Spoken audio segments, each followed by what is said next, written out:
और अगर मुझे या मेरे पेरेंट्स में से किसी को कुछ होता है तो याद रखना। रात के 3:30 बजे मेरे घर में 20 से 30 पुलिस वाले आते हैं। मतलब एक अनऑफिशियल रेड होती है। पौड़ियां ला के चढ़ते हैं, मेरे घर के दरवाजे तोड़ दिए, सारा कुछ तोड़ दिया।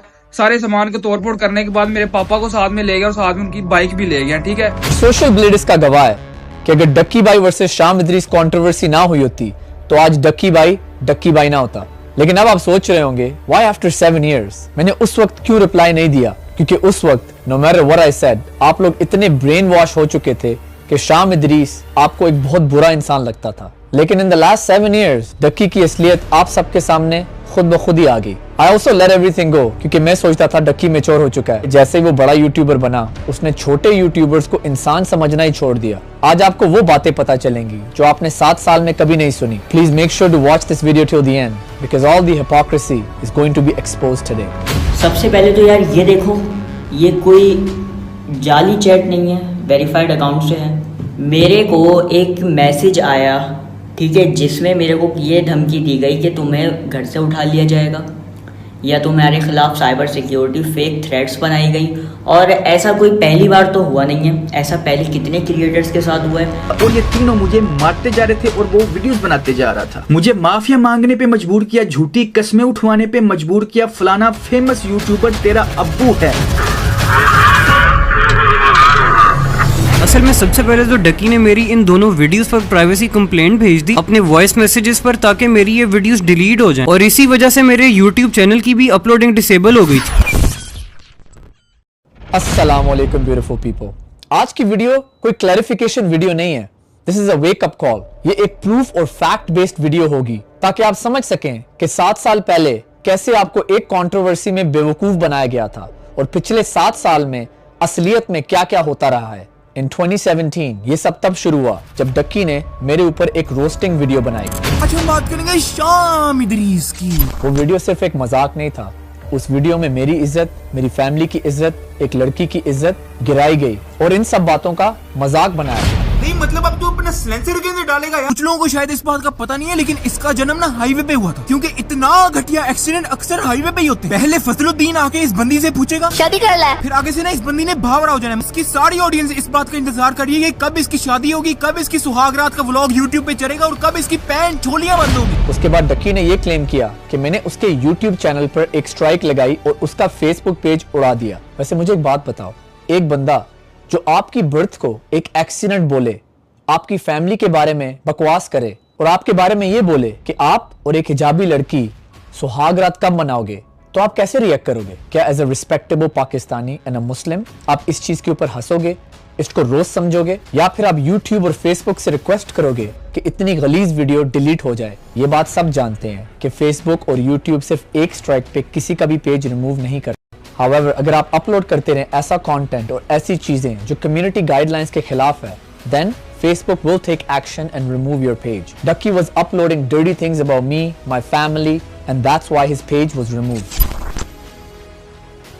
Ducky is absolutely right. उसने मुझे ईमेल भी की होगी, लेकिन मैंने उसे कोई रिप्लाई नहीं दिया क्योंकि मैं ऐसे इंसानों के मुंह नहीं लगना चाहता था। लेकिन वो रुका नहीं, फेसबुक पे, ट्विटर पे वो गंदी गंदी बातें लिखता गया just to get my reaction.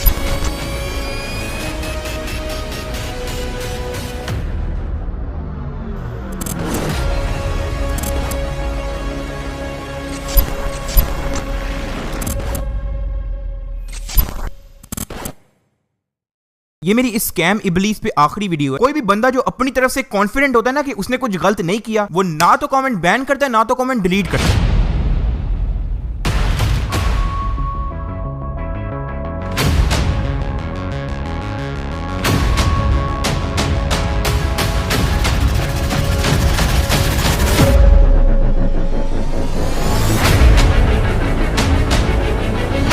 अब मैं तुम लोगों को असली वजह बताता हूँ कि इसने फेक, स्क्रिप्टेड और ड्रामा जैसे लफ्ज क्यों बैन किए। क्योंकि इसके प्रैंक्स होते हैं फेक, इसके व्लॉग्स होते हैं स्क्रिप्टेड। कभी इसके घर रात को $10,000 पड़े होते हैं, या तो कभी रात को इसको भूत लग जाता है। अब 70% अवाम जिनको पता है कि ये एक चुतियापा है, वो नीचे कमेंट करती है कि एक फेक प्रैंक है, स्क्रिप्टेड व्लॉग है। लड़ाई शुरू हुए उन्होंने पिस्तौल कड्ढी है, लेकिन एक किडनैपर रजब के पीछे वेट कर रहे हैं। जो रजब नू आके फड़न लगता है किडनैपर, ਇਹ ਦੰਦੀਆਂ ਕੱਢ ਰਹੇ ਜਿਹਨੂੰ ਪਿਛਲੀ ਵਾਰੀ ਕਿਡਨੈਪ ਕਰਕੇ ਜਿਹਦਾ ਬਦਲਾ ਲੈਣ ਆਏ ਨੇ ਮੁਨੀਬ ਉਹ ਇਹ ਵਾਲੀ ਕਿਡਨੈਪਿੰਗ ਦੇ ਵਿੱਚ ਸ਼ੂਟਿੰਗ कर रहे हैं। कोई भी बंदा जो अपनी तरफ से कॉन्फिडेंट होता है ना कि उसने कुछ गलत नहीं किया, वो ना तो कमेंट बैन करता है ना तो कमेंट डिलीट करता है। चोर और झूठे बंदे की निशानी ये है कि वो छुपने की कोशिश करता है। तो इनको धमकी लगाने के बाद, इनकी फैमिली को अगवा करने के बाद रिप्लाई क्यों नहीं दिया?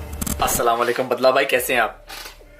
वालेकुम सलाम, अल्हम्दुलिल्लाह ठीक ठाक। आप सुनाएं। आपके साथ डक्की ने किया क्या?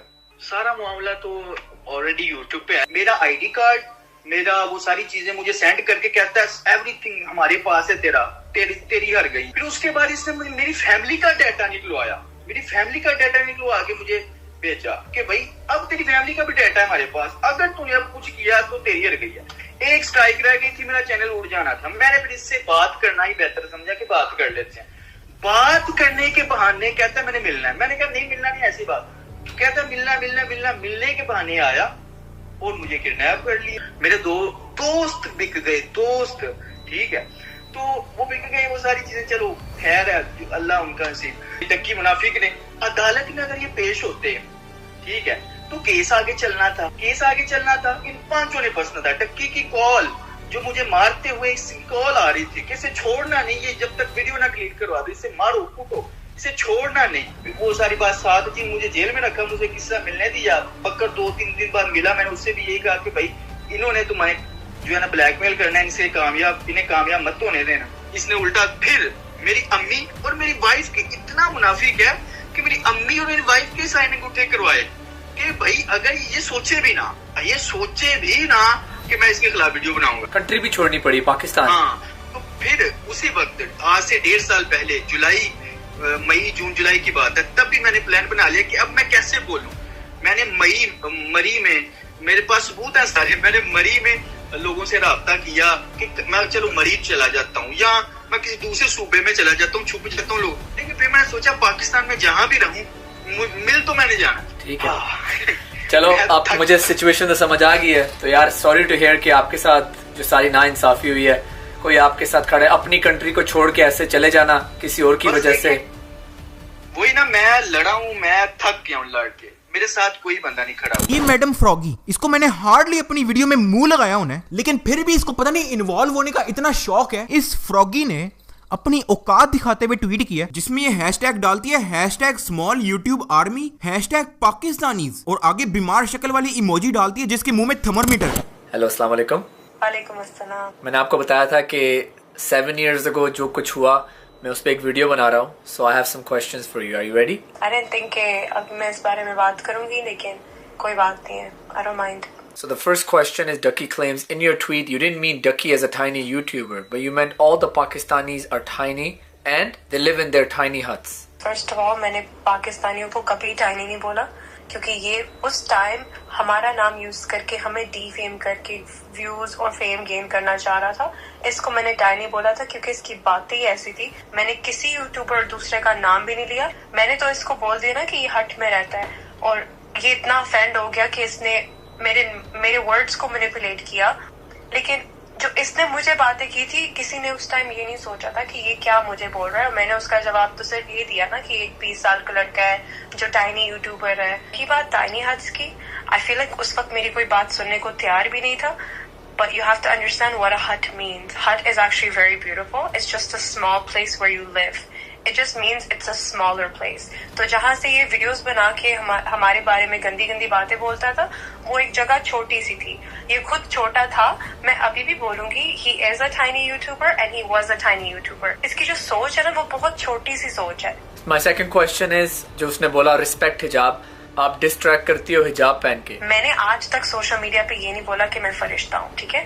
मुझसे गलतियां हुई हैं क्योंकि उस वक्त it was very hard for me to wear the hijab. आप जानते होंगे कि आजकल के दौर में कितने लोगों ने हिजाब पहना है और कितने लोगों ने हिजाब उतार दिया। मैं एटलीस्ट कोशिश करी थी अपनी साइड से। अब देखो, मुझे 10 साल हो गए मैंने हिजाब पहना हुआ है, अल्लाह का शुक्र है। मैं चाहती हूँ मेरे बच्चे भी हिजाब करें। And now obviously You learn from your mistakes. Going forward, मुझे पता है कि मुझे क्या नहीं करना, क्या करना है। आप सीखते हो अपनी गलतियों से। I think as Pakistanis we should not support कि अगर आप हिजाब ना पहनो, सब कुछ देख लो, सब कुछ कर लो, लेकिन जो हिजाब पहन रही है, कोशिश कर रही है, उसको भी बोलो कि भाई उतार के करो वरना ना पहनो। तो अगर आप हिजाब के ऊपर उंगलियां उठा रहे हो ना, पहले आप अपने गिरबान में झांक के देखो कि आप किस तरह का इस्लाम फॉलो करते हो, आप किस तरह की गंदी गंदी माँ बहन की गालियां देते हो। कि जो अटैक हुआ तुम पे मीट एंड ग्रीट, और फिर बाद में बोला गया कि वो सिर्फ एक थप्पड़ था, मुक्का नहीं था या कुछ भी नहीं था। वो जो मैंने वीडियो बनाई थी ना, हमारे आसपास जितने भी लोग थे, जैसे फेलो यूट्यूबर्स थे, कुछ फैमिली मेंबर्स थे, मैंने वो वीडियो हरगिज नहीं बनानी थी, ठीक है। वीडियो बनानी पड़ी just to explain my side of the story. मैंने सोचा कि शायद maybe if I tell people कि ये बहुत अब एक्सट्रीम लेवल तक जा चुका है, maybe people will understand कि this is gone to a very extreme level, ठीक है। लेकिन जो वो वीडियो बन गई थी, लोगों ने बोला मेकअप लगा दिया तुमने, तुम्हें पंच नहीं मारा, थप्पड़ मारा था। हेटर्स बनाए गए ना हमारे खिलाफ, उनको इतना ब्रेन वॉश किया गया है, उनके दिमाग में एक औरत को थप्पड़ पड़ जाए वो ठीक है, लेकिन मुक्का पड़ जाए और वो मुक्का बोल रही है तो शी इज अ लायर। माफी अल्लाह से आप मांग सकते हो, लेकिन मैं इंसान हूँ, मैं उन लोगों को माफ नहीं करूंगी जिन्होंने मेरे अटैक होने पर कैश इन किया, वीडियोस में एड्स डाल के, व्यूज डाल के घर लेके गए। That's absolutely not okay. One thing I want to say is I salute Shamir Abbas Shah because he's always been there through our hard times, even our good times. आपको फिर ऐसे पता चलता है कि दोस्ती कैसे होती है। मेरे लिए सबसे दुख और हॉट टाइम पता है क्या था? जब कराची की एक मीट एंड ग्रीट पे किसी इंसान ने फ्रॉगी को उल्टे हाथ का मुक्का या थप्पड़ मारा, और ये बात मैंने जब पब्लिक में प्रूव करने की कोशिश की तो इसके और इसके दोस्तों ने ये बोला कि शाम झूठा है, क्योंकि शाम कहता है कि मेरी बीवी को एक मुक्का पड़ा, लेकिन वो मुक्का नहीं, एक थप्पड़ था। शायद उस वक्त आप लोग थोड़े यंग थे और इमेच्योर थे। अब आप मुझे एक बात बताओ, अगर आपकी बीवी आपके साथ कहीं बाहर पब्लिक में है और कोई इंसान उसको एक थप्पड़ या मुक्का मारता है, इज इट ओके?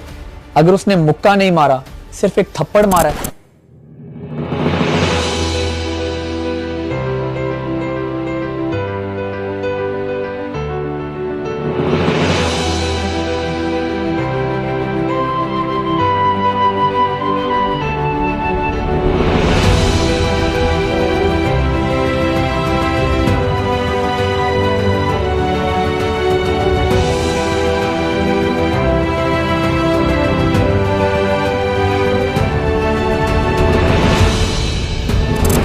रकी, मैं तुमसे एक बात पूछता हूँ, अगर कहीं पब्लिक में तुम्हारी माँ या तुम्हारी बीवी को कोई रख के थप्पड़ मारे तो तुम्हारा क्या रिएक्शन होगा?